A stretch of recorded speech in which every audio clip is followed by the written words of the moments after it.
पीक विमा आमच्या हक्काचा, पीक विमा आमच्या हक्काचा,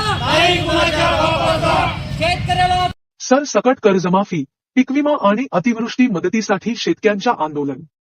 जळगाव जामोद तहसील कार्यालयासमोर हे आंदोलन युवा शेतकरी नेते अक्षय पाटील यांच्या नेतृत्वात करण्यात आलं. शेकडो शेतकऱ्यांनी विविध मागण्यांसाठी एकत्र येत सरकारच्या धोरणांचा निषेध नोंदवला.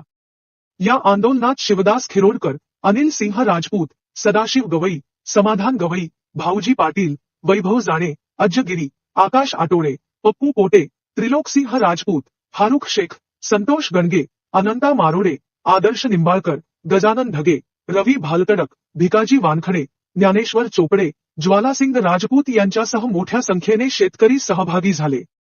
आंदोलकांचा इशारा ठाम आहे, मागण्या मानल्यास पुढचं आंदोलन अधिक तीव्र असेल. अशाच महत्त्वाच्या बातम्या जाणून घेण्यासाठी OTT न्यूज मराठीला सबस्क्राईब करा आणि बेल आयकॉन प्रेस करायला विसरू नका. धन्यवाद. त्यानंतर पीक विमा कंपनी थोड्याफार प्रमाणात झाले, काही प्रमाणात शेतकऱ्यांच्या खात्यात पैसे टाकले. उर्वरित शेतकरी अजूनही वाऱ्यावरच पीक विमा कंपनी आमच्याकडे लक्ष द्यायला तयार नाही. आम्हाला जातेनं पोलीस अटक करतात आणि चुटका गुन्हे दाखल करतात. म्हणजे आम्ही लोक पण त्रस्त आहोत. म्हणजे आम्ही लढणार का शेतकरी नाही, परंतु हे प्रश्न किती दिवस चालू द्यायचे. म्हणजे 2023